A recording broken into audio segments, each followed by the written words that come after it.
So 12th mass communication lesson number 2. Mass communication. AIR அதாவது ஏஐஆர்னா all India radio, எஃப்எம்னாக்கா radio, gold AIR FM, rainbow, radio Mirchi, Doordarshan, Star, Zee, Dishnet, Tata Sky. The listing is unending. Breaking news, flash, sting operative, live coverage of cricket. The way we communicate has changed in the area of mass communication or for most people in mass media. So இன்றைக்கி பார்த்தீங்கன்னாக்கா மேலே சொல்லியிருக்கிறது எல்லாமே பார்த்தீங்கன்னா சேனலோட பேர் FM ரேடியோவில். நீங்கள் எஃப்எம் ரேடியோ கேட்குற பழக்கம் இருந்துச்சுனாக்கா இல்லை இனிமேட்டாவது அந்த பழக்கத்தை படுத்திக்கோங்க, நல்ல ஒரு பழக்கமாக இருக்கும்.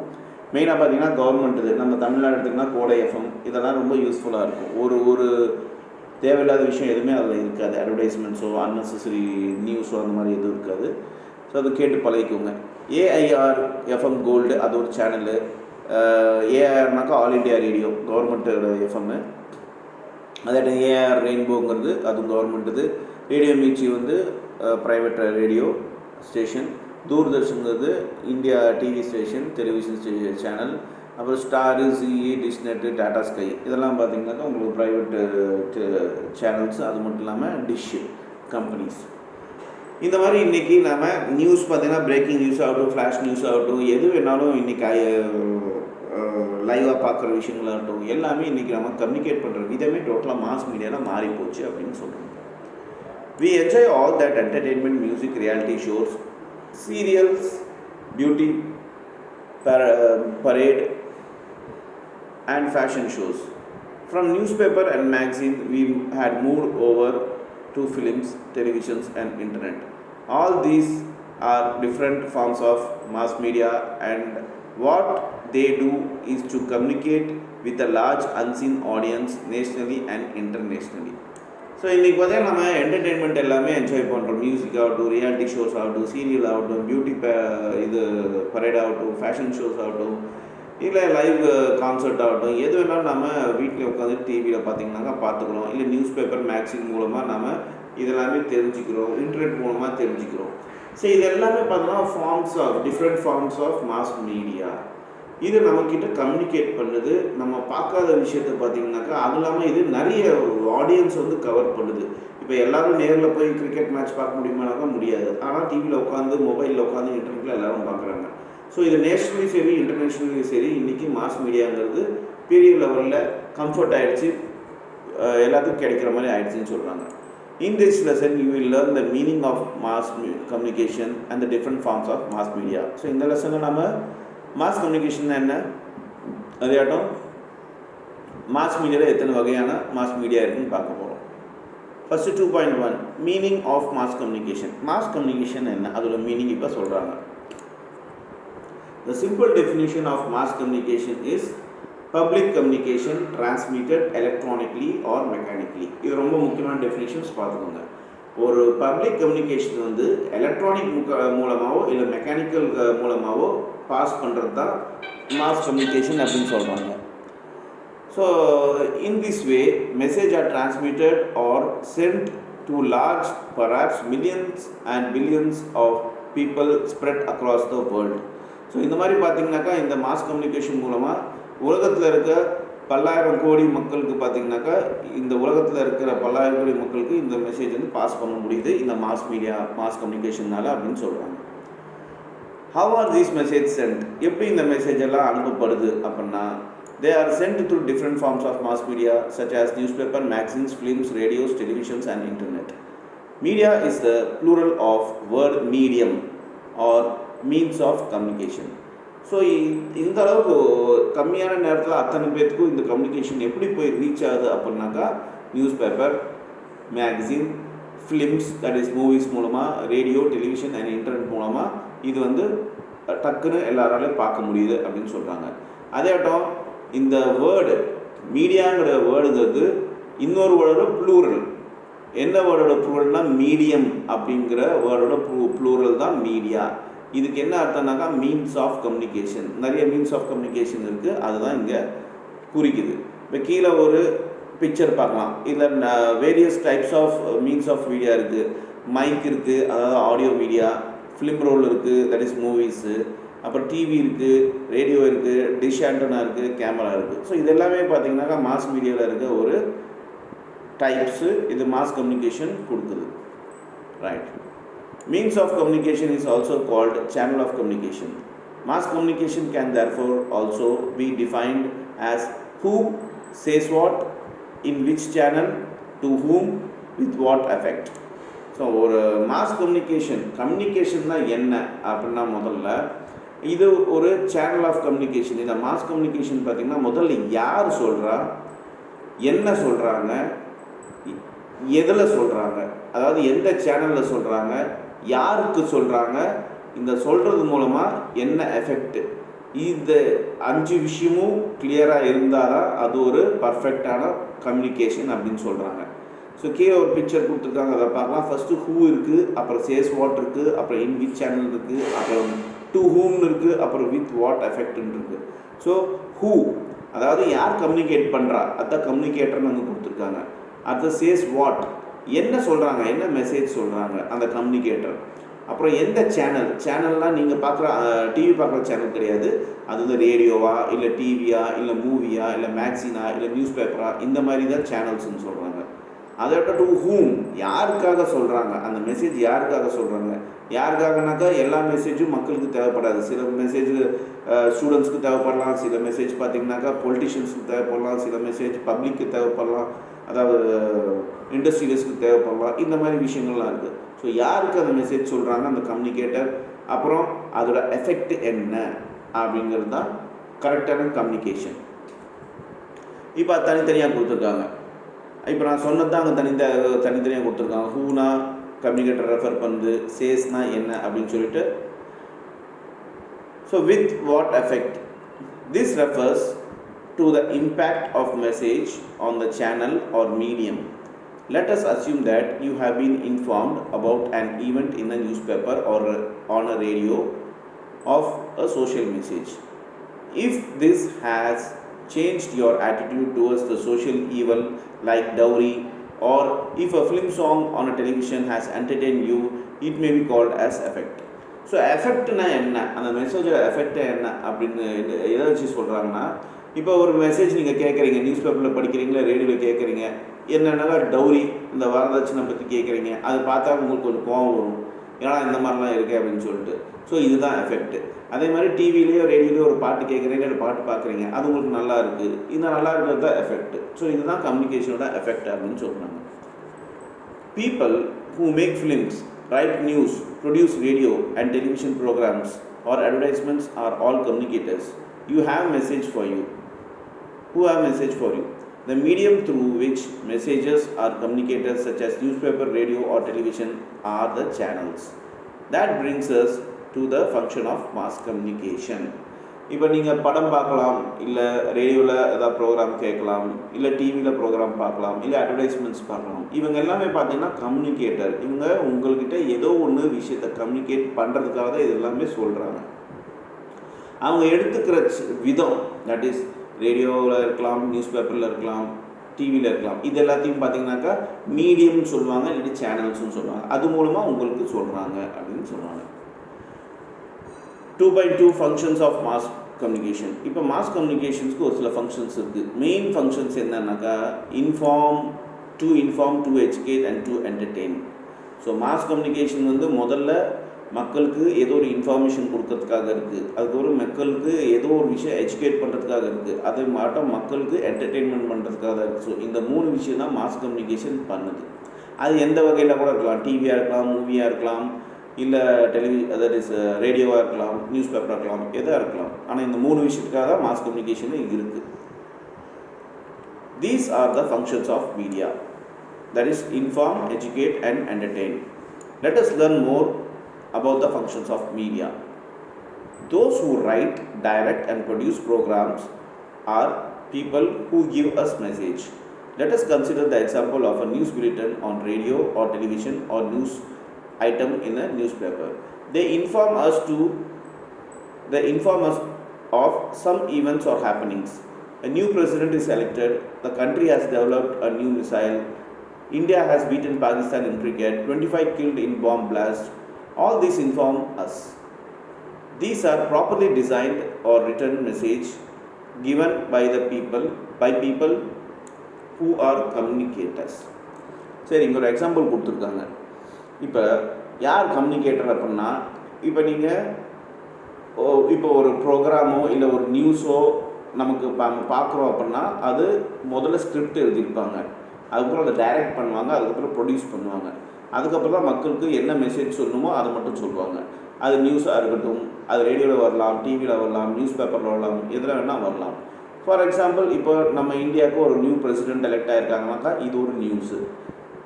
இந்தியா ஒரு புது மிசைல் கண்டுபிடிச்சிருக்காங்க அப்படின்னாக்கா, டெவலப் பண்ணியிருக்காங்கனாக்கா இது ஒரு நியூஸு. இந்தியா பாகிஸ்தானை பீட் பண்ணிடுச்சு கிரிக்கெட்டில் அப்படின்னாக்கா இது ஒரு நியூஸு. 25 பேர் பாம் பிளாஸ்ட்டில் இறந்துட்டாங்கன்னா இது ஒரு நியூஸ். ஸோ இதெல்லாம் இந்த நியூஸ்லாம் என்ன பண்ணுறதுனாக்கா நமக்கு இன்ஃபார்ம் பண்ணுறாங்க, இந்த மாதிரி நடந்திருக்கு, ஒரு சம்பவம் நடந்திருக்கு, இது இன்ஃபார்ம் பண்ணுறாங்க. ஸோ இதை எழுதினவங்க தான் யாருன்னா கம்யூனிகேட்டர்ஸ். இது ஃபஸ்ட்டு ஸ்டெப், இன்ஃபர்மேஷன்ங்கிறது. Next, a doctor speaks on radio or television or writes in newspaper about how to prevent diseases. Experts tell farmers on radio or television about a new crops, seeds or agriculture practice. Thereby the farmers are educated. இப்போ ஒரு doctor டிவிலையோ news பேப்பர்லையோ ரேடியோலையோ பார்த்தீங்கன்னாக்கா எப்படி நம்ம உடம்பை disease prevent பண்ணணும் அப்படின்னு சொல்கிறாரு. இல்லையா ஒரு எக்ஸ்பர்ட் விவசாயத்தில் ஃபார்மிங்கில் எப்படி நம்ம ஃபார்மிங் எல்லாமே அக்ரிகல்ச்சர் ப்ராக்டிஸை புதுசாக வளர்க்கணும் டெக்னாலஜி வச்சு அப்படின்னு சொல்லாருனாக்கா, இவங்க 2 பேர் என்ன பண்ணுறாங்கனாக்கா எஜுகேட் பண்ணுறாங்க, மக்களை எஜுகேட் பண்ணுறாங்க. ஸோ இது ரெண்டாவது. ஃபஸ்ட்டு இன்ஃபார்ம் ஆகிடுச்சு, இது எஜுகேட். அடுத்தது பார்த்திங்கன்னா, all the commercial cinemas, television serials and music programs are entertaining. So நீங்கள் டிவியில் பார்க்குற எல்லா விஷயமும் பார்த்திங்கன்னா என்டர்டெய்னிங்காக தான் இருக்கும். உங்களுக்கு மூவிஸ் ஆகட்டும், அட்வர்டைஸ்மெண்ட்ஸ் ஆகட்டும், சீரியல்ஸ் ஆகட்டும், லைவ் ப்ரோக்ராம்ஸ் ஆகட்டும், எல்லாமே பார்த்திங்கன்னா என்டர்டெயின்மெண்ட்டுக்காக. ஸோ மாஸ் கம்யூனிகேஷன் 3 வேலை: இன்ஃபார்ம் பண்ணுறது, எஜுகேட் பண்ணுறது, என்டர்டெயின் பண்ணுறது. இது மட்டும் ஞாபகம் வச்சுக்கணும். The channels are the means through which message are sent. These may be newspaper, films, radios, televisions or internet.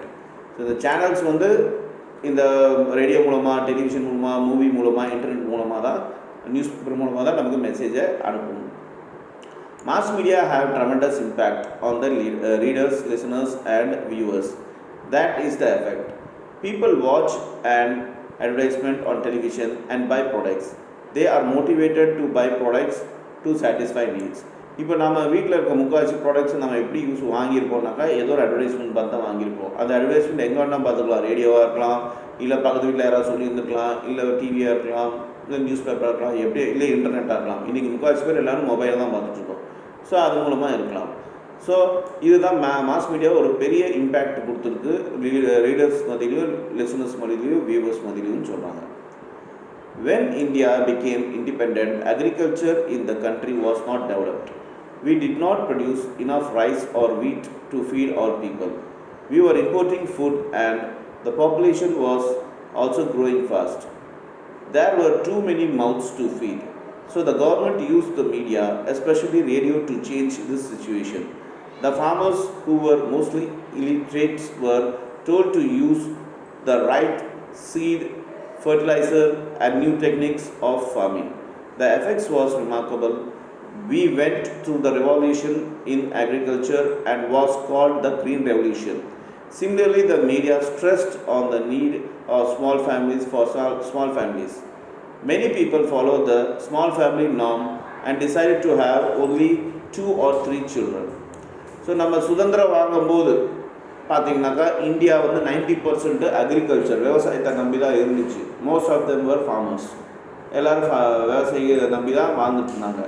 So நமக்கு என்ன தேவைப்பட்டுச்சுனாக்கா, அந்த டைமில் சுதந்திரம் வாங்குகிற டைமில் பார்த்திங்கனாக்கா நமக்கு பாப்புலேஷன் நிறையா இருந்துச்சு. ஆனால் பார்த்திங்கன்னா சாப்பாடு, அரிசி, கோதுமை இதெல்லாமே கம்மியாக இருந்துச்சு. ஸோ நிறைய பேர் பாப்புலேஷன் இருக்காங்க, பட் இது கம்மியாக இருக்குங்கும் போது ஃபஸ்ட்டு 5 இயர் பிளான் திட்டம் என்ன போட்டாங்கனாக்கா கவர்மெண்ட்டு, நாம் அக்ரிகல்ச்சரில் ஃபோக்கஸ் பண்ணணும் அப்படின்னு சொல்லிட்டு. ஸோ இந்த விஷயத்தை மக்கள் மத்தியில் சக்ஸஸ்ஃபுல்லாக அந்த விஷயம் நடந்ததுக்கு காரணம் ரேடியோ. அந்த டைமில் ரேடியோ தான் இருந்துச்சு. ஸோ ரேடியோவில் வந்து எக்ஸ்பர்ட்ஸ் எல்லாம் வந்து இந்த ஃபார்மர்ஸ்க்கு நிறைய டிப்ஸ் கொடுக்க ஆரம்பித்தாங்க. எப்படி விதை கரெக்டான விதை விதைக்கணும், எந்த டைமில் விதைக்கணும், எந்த மாதிரி விதை விதைக்கணும், எந்த மாதிரி ஃபர்டிலைசர்ஸ் யூஸ் பண்ணணும், எந்த மாதிரி டெக்னிக்ஸ் ஃபார்மிங்கில் யூஸ் பண்ணணும், இந்த மாதிரி ஒரு டிப்ஸ் எல்லாம் கொடுத்ததுனால, எஜுகேட் பண்ணுறதுனால அந்த க்ரீன் ரெவல்யூஷனுங்கிறது பெரிய லெவலில் சக்ஸஸ் ஆச்சு நம்ம இந்தியாவில். ஸோ இது வந்து க்ரீன் ரெவல்யூஷன் அப்படின்னு சொல்ல ஆரம்பித்தாங்க. இது அதுக்கப்புறம் இன்னொரு ஸ்டெப் எடுத்தாங்க. அடுத்தது பாப்புலேஷன் ரொம்ப அதிகமாக இருந்துச்சு. ஸோ பாப்புலேஷன் கம்மி பண்ணுறதுக்காக என்ன பண்ணாங்கனாக்கா, ஒவ்வொரு குடும்பத்துலேயும் 2 குழந்தைங்க இல்லாட்டி 3 குழந்தைங்க மேலே இருக்கக்கூடாதுங்கிற மாதிரி மக்களுக்கு அவேர்னஸ் கொடுத்தாங்க. ஸோ அந்த காலத்தில் பார்த்தீங்கன்னாக்கா செவுத்தில் எல்லோ கலரில் எழுதியிருப்பாங்க V2 our 2 அப்படின்னு சொல்லிட்டு. ஸோ ஒரு ஃபேமிலியில் 2 பேர் தான் குழந்தை இருக்கும், இல்லாட்டி 3 பேர் அதுக்கு மேலே இருக்காது. பட் சுதந்திரம் வாங்கிறதுக்கு முன்னாடி பார்த்திங்கன்னா நிறைய குழந்தைங்க எல்லாமே இருந்தாங்க. ஸோ ஃபேமிலி பெருசானதுனால பாப்புலேஷன் பெருசாச்சு. பாப்புலேஷன் பெருசானதுனால சாப்பாடுக்கு தட்டுப்பாடு ஏற்பட்டுச்சு. ஸோ இந்த மாதிரி எல்லாமே இண்டிபெண்டன்ஸுக்கு அப்புறம் ஸ்டெப்ஸ் எடுத்ததுனால நம்மளோட இந்தியாவில் பார்த்திங்கனாக்கா ஃபுட்டு சர்ப்ளஸாக இருக்க ஆரம்பிச்சிச்சு. இதுக்கு மெயின் காரணம் வந்து மாஸ் கம்யூனிகேஷன், அதில் மெயின் காரணம் வந்து மாஸ் மீடியா, அதில் மெயின் எந்த மீடியானாக்கா radio. Take for example the campaign of polio. The mass media informed the education the people about the polio vaccine to eradicate polio. Messages are created using creativity and film stars delivered their messages. Have you seen Amitabh Bachchan saying "Do boond zindagi ki" on television, meaning 2 drops of life? So அதுக்கப்புறம் பார்த்தீங்கன்னாக்கா அந்த 1970s போலியோங்கிற ஒரு virus பெரிய லெவலில் பரவ ஆரம்பிச்சிச்சு. அது corona மாதிரியே அது ஒரு வைரஸ்ஸு. ஸோ அதனால் நிறைய பேர் பாதிக்கப்பட்டாங்க. அப்போது அதுலேருந்து தப்பிக்கிறதுக்காக, எஜுகேட் பண்ணுறதுக்காக எக்ஸ்பர்ட்ஸ்லாம் என்ன பண்ணாங்கனாக்கா, டிவிலையும் சரி ரேடியோலையும் சரி பெரிய பெரிய ஃபிலிம் ஸ்டார்ஸு, இப்போ நீங்கள் யூடியூப்பில் கூட போய் பார்க்கலாம், போலியோ அவேர்னஸ் கேம்பெயின் அப்படின்னு பார்த்தீங்கன்னாக்கா நிறைய ஆக்டர்ஸ் எல்லாமே வருவாங்க. நம்ம சைட்லேருந்து தமிழ்நாட்டிலேருந்து பார்த்தீங்கன்னாக்கா ரஜினிகாந்த் அவர் பேசியிருப்பார், நார்த் இந்தியா சைடில் பார்த்தீங்கன்னா அமிதாப் பச்சன் பேசியிருப்பார். இந்த மாதிரி ஒவ்வொரு ஸ்டேட்டில் ஒவ்வொரு ஸ்டார்ஸுங்க பேசியிருப்பாங்க. ஸோ அவங்கள வச்சு, அதாவது இவங்க பெரிய மக்களுக்கு தெரிஞ்ச ஆளுனால அவங்கள வச்சு இந்த அவேர்னஸ் கொடுக்க ஆரம்பித்தாங்க. ஸோ அதனால் பார்த்திங்கன்னா போலியோ கொஞ்சம் கண்ட்ரோல் ஆக ஆரம்பிச்சிச்சு. இந்த இடத்துல எந்த மீடியா வந்து யூஸ் ஆச்சுனாக்கா டெலிவிஷன் வந்து பெரிய லெவலில் யூஸ் ஆச்சு. 2.3 ஒரிஜின் ஆஃப் மாஸ் கம்யூனிகேஷன். சரி, இந்த மாஸ் கம்யூனிகேஷன் எங்கேருந்து ஆரம்பிச்சுது, இதோட பிறப்பிடம் எது அப்படிங்கிற ஒரு விஷயம் தான் இதில் நம்ம பார்ப்போம். The term mass communication may be considered as a 20th century development, sending message to a large number of people and at a greater speed was what man was always looking for. There was a time when men on horseback traveled long distance to convey news about, say, a war. Pigeon were used as postmen to deliver message. You may have heard about Kalidasa, who was the first great Sanskrit poet. In his poem Meghadoot, a yaksha, celestial singer, sends message to his beloved through the clouds. The invention of paper and printing and later newspaper were the first step towards the mass communication. But it was only through the telegraph invented by Samuel F.B. Morse in 1835 that message could be sent through long distance using a code. The next step was to send the message through human voice. Alexander Graham Bell in 1876 succeeded in using wires to send the human voice across long distance. However, it was the invention of radio by Marconi in 1901 which made sending a human voice over long distance possible. In 1947, the invention of transistor made radio the most popular medium of sending voice message. Today, television, which can send voice as always as picture, is found almost everywhere. This was invented by Bayard in 1920. சரி, இந்த mass communication எங்கேருந்து ஆரம்பிச்சது அப்படின்னா 20th செஞ்சுரியில் அப்போல்லாம் பார்த்தீங்கன்னா பழைய காலத்தில் ஒரு மெசேஜ் அனுப்புனாக்கா ஒன்று குதிரையில் ஒருத்தர் வந்து அந்த மெசேஜ் எடுத்துகிட்டு போய் இன்னொரு ராஜா கிட்ட கொடுக்கறதுக்கு லாங் டிஸ்டன்ஸ் ட்ராவல் பண்ணுவார். அப்படின்னா பீஜியன், இந்த புறா எல்லாத்தையும் வச்சு பேர்ட்ஸை வச்சு ட்ரெயின் பண்ணி அந்த மெசேஜ் எல்லாமே கொடுத்துட்டு இருந்தாங்க. அப்புறம் பழைய காலத்தில் நீங்கள் படிச்சிருக்கலாம், காளிதாசாங்கிற ஒரு சிங்கர் போயட் இருந்தார், சான்ஸ்கிரிட் போயட் இருந்தார். அவர் வந்து மேகதூத் அப்படின்னா அவரோட செலஸ்டியல் சிங்கர். அவர் வந்து யக்ஷாங்கிற ஒருத்தவங்களுக்கு பார்த்தீங்கன்னாக்கா க்ளவுடு மூலமாக, மேகம் மூலமாகவே அவர் வந்து மெசேஜ் பாஸ் பண்ணாருங்கிற மாதிரி புராணம் இருக்குது. அதுக்கப்புறம் பார்த்தீங்கன்னாக்கா பேப்பரோட இன்வென்ஷனும் பிரிண்டிங்கோட இன்வென்ஷனும் நடந்துச்சு. இது வந்து நியூஸ் பேப்பருக்கு ஒரு பெரிய சப்போர்ட்டாக இருந்துச்சு. அது மூலமாக மெசேஜஸ் எல்லாம் பரப்ப ஆரம்பித்தாங்க. ஸோ அப்புறமா எஃப்பி சாம்வேல், அதாவது சாம்வேல் எஃப்பி மோர்சேங்கிறவர் 1838 டெலகிராஃபை கண்டுபிடிச்சார். அது மூலமாக என்ன ஆச்சுனாக்கா லாங் டிஸ்டன்ஸுக்கு கூட கோடிங் மூலமாக மெசேஜை அனுப்ப முடிஞ்சுது. அதுக்கப்புறம் நெக்ஸ்ட் ஸ்டெப் ஒரு இன்வென்டர் வந்து ஒரு விஷயத்தை கண்டுபிடிச்சார். அவர் யாருனாக்கா அலெக்சாண்டர் கிரஹாம் பெல். 1876 அவர் வந்து ஃபோனை கண்டுபிடிச்சார். அதாவது வயர் மூலமாக மனுஷனோட வாய்ஸை வந்து லாங் டிஸ்டன்ஸ்க்கு ட்ரான்ஸ்ஃபர் பண்ண முடியும், பேச முடியும் அப்படிங்கிற விஷயத்தை அவர் கண்டுபிடிச்சார். அப்புறமா பார்த்தீங்கன்னாக்கா நெக்ஸ்ட் லெவலுக்கு 1901 மேக்ரோனிங்கிறவர் ரேடியோவை கண்டுபிடிச்சார். இது ஹியூமன் வாய்ஸ் பார்த்தீங்கன்னாக்கா லாங் டிஸ்டன்ஸ்க்கு வந்து ட்ராவல் பண்ணுறதுக்கு ஒரு வழி வகுத்துச்சு. அப்புறம் 1947 டிரான்சிஸ்டர்னு ஒன்று கண்டுபிடிச்சாங்க. இது பெரிய லெவலில் பாப்புலர் ஆகிடுச்சு ஆல் ஓவர் வேர்ல்டில். இது வாய்ஸ் மெசேஜ் சென்ட் பண்ணுறதுக்கு ரொம்ப ஈஸியாக இருந்துச்சு. இன்றைக்கி நம்ம டிவி இருக்குது, கையில் மொபைல் இருக்குது, நம்ம பிக்சர்ஸும் ஆடியோவும் ஒட்டுக்காக பார்க்க முடியுது. இந்த டிவி வந்து 1920 பயர்டுங்கிறவர் கண்டுபிடிச்சார். ஸோ இதுதான் மாஸ் கம்யூனிகேஷனோட ஒரிஜின்னா ஆரம்பித்த இடம். இப்போ மாஸ் மீடியாவில் என்னென்ன இருக்குது அப்படின்னு பார்த்தோம். அது என்னென்னாக்கா news paper, magazine, advertisement, films, radios, television, internet. இதுதான் மாஸ் மீடியா. இது ஞாபகம் வச்சுக்கோங்க. You may be wondering what actually is the difference between mass communication and mass media. சரி, இப்போ அடுத்த ஒரு கேள்வி வரும், மாஸ் கம்யூனிகேஷன்னா என்ன, மாஸ் மீடியானா என்ன அப்படின்ட்டு. ஸோ அதை பற்றி இப்போ என்னென்னு பார்ப்போம் நம்ம. The moment someone mentions the term mass media, you would probably think of television because that is the most popular medium today. When we discuss mass communication, we use the words that is channel or medium. Media, as you have already learned, is a plural of medium. A medium is just a means used to send messages. When we meet someone and speak to that person, it is face-to-face communication. But when we talk about the mass medium like television, it is not face-to-face communication. There is a mass or very large number of people watching it. Right? இப்போ நம்ம mass communication என்ன, mass மீடியானா என்ன அப்படின்னு ஒரு குழப்பத்தில் இருக்கும்.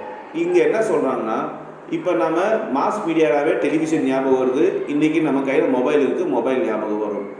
So இன்றைக்கி இது ரொம்ப பாப்புலரான ஒரு மீடியம், மாஸ் மீடியம். அது ஒரு டிவைஸ், சரிங்களா? அது மூலமாக நமக்கு கம்யூனிகேஷன் கிடைக்கிது. இதுவே பார்த்திங்கனாக்கா ஒரு கம்யூனிகேஷன் டிஸ்கஸ் பண்ணும்போது அது வந்து மீடியம் அப்படின்னு சொல்லி எந்த மீடியத்துலேருந்து அனுப்புகிறாங்க. இப்போ உங்களுக்கு ஒரு விஷயம் தெரியுதுனாக்கா அந்த விஷயம் வந்து கம்யூனிகேஷனு. மீடியாங்கிறது என்னென்னாக்கா அது எந்த விஷயத்துலேருந்து கிடைக்கிது உங்களுக்கு, மொபைலா, டிவியா, இந்த மாதிரி விஷயந்தான் மீடியா, சரிங்களா? ஸோ ஏற்கனவே படிச்சிருக்கோம், மீடியமோட ப்ளூரல் தான் மீடியாங்கிற வார்த்தை. அதே மாதிரி நாம் ஒருத்தங்கிட்ட நேருக்கு நேரு பேசும்போது, அது ஃபேஸ் டு ஃபேஸ் கம்யூனிகேஷன் பேசும்போது அது வந்து கம்யூனிகேஷன். அதுவே பார்த்திங்கன்னா நம்ம டெலிவிஷன் மூலமாக பேசும்போது அது ஃபேஸ் டு ஃபேஸ் கம்யூனிகேஷன் கிடையாது. ஸோ இது வந்து மீடியா. இப்போ உங்களுக்கு புரிஞ்சிருக்குன்னு நினைக்கிறேன். இப்போ நான் உங்கள்கிட்ட டைரெக்டாக பேசுனாக்கா, உங்களை பார்த்து நேரில் பேசுனாக்கா அது வந்து கம்யூனிகேஷன். அதுவே இப்போ வந்து நான் உங்களுக்கு ஆன்லைனில் பேசிகிட்டு இருக்கேன், லேப்டாப் மூலமாகவோ ஃபோன் மூலமாகவோ பேசுனாக்கா அது பார்த்திங்கன்னா மீடியா, மாஸ் மீடியா மூலமாக பேசுகிறேன். இந்த தான் difference. The first medium used to communicate with a large number of people was the newspaper. Then came a true mass medium, the radio invented by Macaroni. Newspaper had limitations like the time factor. News had to be collected, compiled, edited, and printed in advance and then sent for people to read them. All these took plenty of time. For example, what you read in your morning newspaper was printed around midnight. That means it does not contain anything that happened after midnight. Of course, those who read the newspaper have to be literate. You will learn about different forms of mass media in the subsequent modules. So first எந்த ஒரு communication நடந்துச்சுன்னா பெரிய லெவலில் மக்கள் மத்தியில் news paper வந்து பெரிய லெவலில் மக்களுக்கு கம்யூனிகேஷன் கொடுத்துச்சு. அதுக்கப்புறம் பார்த்தீங்கன்னாக்கா ரேடியோ பெரிய லெவலில் இந்த மேக்ரோனி வந்து ரேடியோ கண்டுபிடிச்சாட்டி பெரிய லெவலில் அது சக்ஸஸ் ஆச்சு. ஏன்னா நியூஸ் பேப்பரில் ஒரு சில லிமிடேஷன்ஸ் இருக்குது.